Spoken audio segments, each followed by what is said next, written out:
Today, we are talking about timing.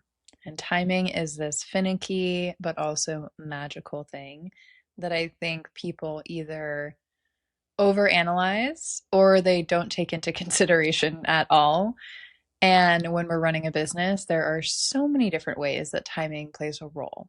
Whether we are hiring someone, whether we are launching something in the world, or we are deciding to take a different direction. Timing is a huge factor. And I know myself, I've had things in the past where I felt like I had all the things. I had the energy, I had the right things in play and in motion. And yet, because timing wasn't right, I ran into a wall. And I find that this happens all the time. And oftentimes people feel like they failed at something, but it just simply wasn't the right time. And we see this all the time in our life and in our business. Today, I'm going to go through real life examples on both sides of that equation and what I have learned from them. Welcome to Confessions of a Spiritual Entrepreneur. I'm Samantha Fackler, your host, business mentor, brand strategist, and someone who believes that building a business is one of the most spiritual journeys you can take. I am here to help you grow your business through proven strategies and aligned practices, so ultimately you can make more money while being in a state of ease. I've worked with brands that you, your mom, and your grandma know, almost 14 years in the brand and marketing space. But I am also spiritual. I love astrology, I keep crystals in my desk, and I'm a Reiki master. So I bring an extra little flavor to this conversation. Let's get into it. I share this because when we put so much time and effort into something, like trying to find the right hire to help us in our business, or creating a launch that we want to bring into the world in order to bring more people into our business, we often overlook timing.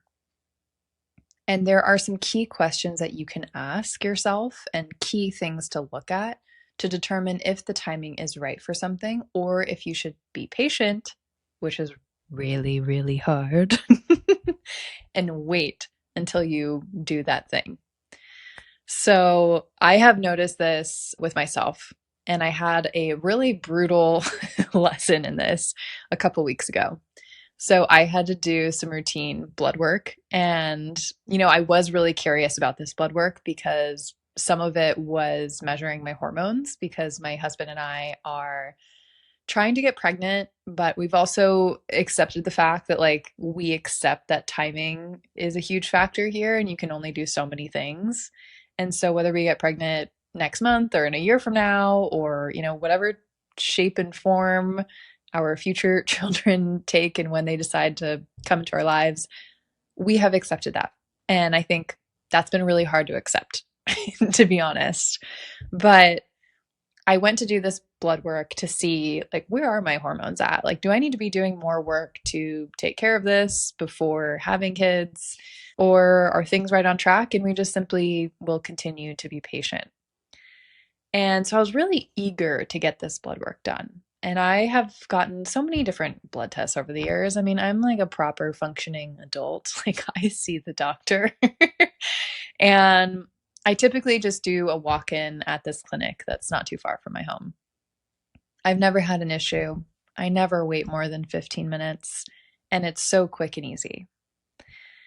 Now, I felt pressure to get this blood work done soon because I wanted the answers, because I wanted to bring the answers and talk about them not only with my doctor, but also with my acupuncturist and all this stuff. So clearly there was pressure that I was putting on this test, even though there didn't need to be pressure. And it's Monday morning and I decide I'm going to go. And I go about 20 minutes after they open and the entire room is full. And I go in and I say, hey, I'm here for a walk-in. How long do you think it might be? They say, honey, it'll be about 20 minutes. And I go, fantastic. I sit down. I start looking at my email on my phone. 30 minutes goes by. I talk to them. Oh, we don't know when it's going to be. You have 2 people ahead of you. We have to keep seeing the people that have appointments. You'll come after. Okay, well, is there an estimated time? No, it's just two people ahead of you. And at this point, I really start to get angry. I get really, oof, I feel tightness. I feel like heat surging through my body. I'm looking at my day and my schedule, and I have so many things. I have a meeting in about 45 minutes that I would like to come home and prep for. I haven't had breakfast. So your girl is hangry. No coffee, nothing in my stomach. I'm someone who like needs to eat in the morning. So at this point, like it feels like my whole body is starting to like simmer and boil. I sit down, I end up waiting basically about an hour and 15 minutes total. Again, checking in when I could until I get to a breaking point. And at this point, I am so mad. I'm like, it's really requiring me to use everything in my power to not like scream. Like there are so many people there. People are going in and out too. It's not like people are taking a long time. And I just, it's like, oh gosh, I mean, there's nothing more aggravating than being in a waiting room and it feels like you're not chosen and like your time's not there and you're just seeing this revolving door in front of you and yet it's not your time. And oh my gosh. I don't know if it's because I'm like an Aries moon, so there's like definitely a fire part of me, but I do view myself as someone who's pretty calm and grounded, but whoa, was it hard for me to keep my shit in this situation? So eventually I thought, you know what, I have to get out of here. I need to leave. And I left and I just broke down and I cried in my car. Now, okay, this experience is not just about the lab work, obviously. This experience, I was clearly feeling pressure to like get pregnant and, you know, just like get to this stage that like my husband and I want to get to. And yet for some reason, it's not happening yet.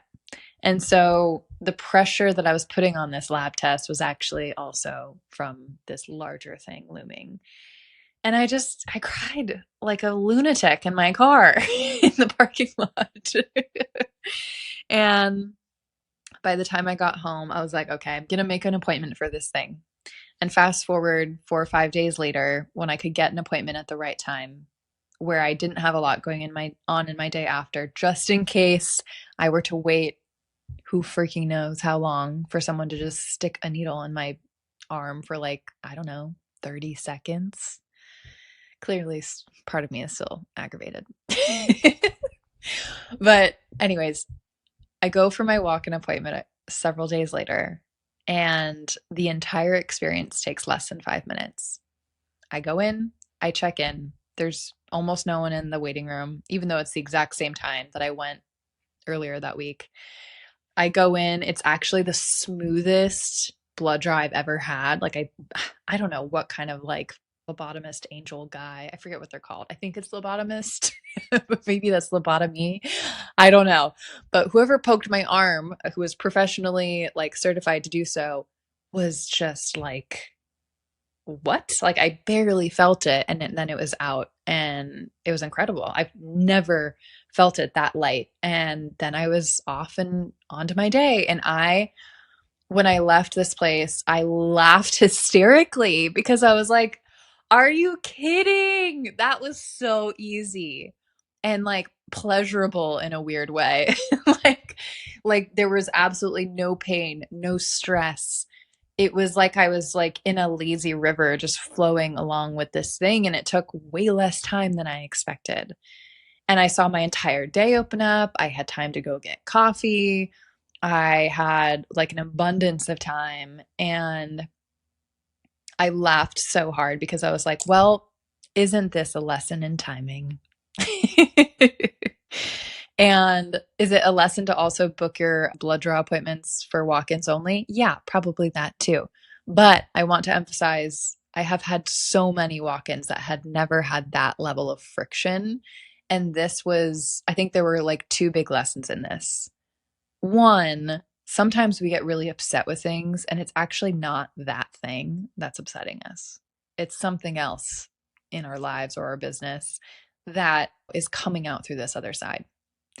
And so be aware of that. Be aware of the invisible things that might be having an effect on whatever is in front of you. And then two, it's this beautiful lesson in patience. And patience is a verb, like I always say. It's not something you have, it's something that you practice actively, even when it feels really hard, even when you want the answers, even when you want the next thing. And after digesting this experience, my husband and I actively decided, like, okay, we're actually going to like pull it back. Like, we're not going to be actively trying and being on top of this and putting so much pressure on it. If this doesn't happen for like a year, that's totally fine.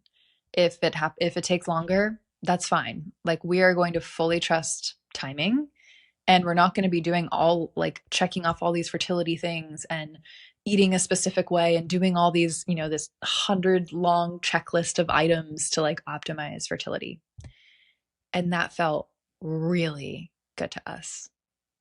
And when I thought about it, I was like, I would rather have a pregnancy and bring a child into our lives and world when it feels like the conditions are right for it. And it feels like that kind of like second visit to the lab, right? It feels like it's in flow, feels like that's the right time. The conditions are favorable versus trying to force something to happen and then feeling like you're just running into a wall every time. Now, I share this experience because it is such an amazing mirror of what happens in our business. So many times we get really excited about a new product, a new offer, maybe hiring a new team member, something new we want to do, whatever it may be. And sometimes we need to ask a few questions and check in to see if it's the right time. And a lot of times when there's failure or this feeling like we've run into something or like we've made a wrong hire, we had a launch fail or not do as well as we'd like, it's because we haven't checked in with timing. So a couple of questions I like to ask myself. The first question is, do I have the bandwidth for this? So if I'm thinking about bringing a launch into the world, do I have bandwidth for that? Because a launch takes up a ton of time. Same thing with hires. Is it the right time to hire someone? Because it's going to take time to talk to different people, then to train that person and onboard them into my business. And then will they have a smooth on-ramp, or am I going to be making this hire too late and then slam them with a ton of stuff? Because that's not ideal. We don't want to do that. Or is it too early and then I'm paying this person and they don't have a lot to do yet? So there is like this interesting art of timing with hires.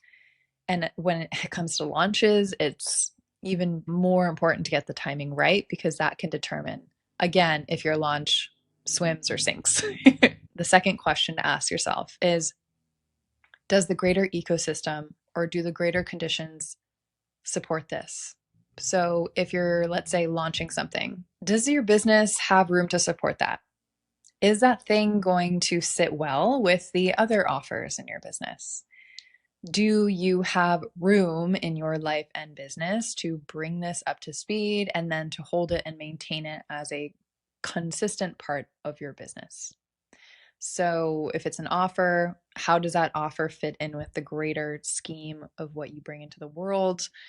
Do you have the right systems for it? Do you have the right team to support you with that?